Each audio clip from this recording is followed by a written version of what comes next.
બધાને મારા જોહાર, જય આદિવાસી।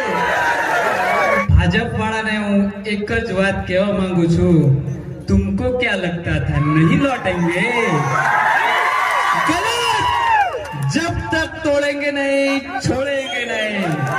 भारतीय जनता पार्टी ना गुलामो, તમને હું અહીંથી કહું છું, આજે હું મને જેલમાં નાખ્યો, કસ્ટડીની અંદર સાહેબ હું હતો, ત્યારે એક ભાજપના એક કાર્યકર્તાએ, એક ભાજપના મળતિયાએ આવીને મને કીધું કે તારી વ્યવસ્થા જેલની અંદર ટિફિનની વ્યવસ્થા કરી દેવામાં આવેલી છે, 6 મહિના તો તારે 100% રહેવાનું છે, એટલે ચિંતા ના કરતો।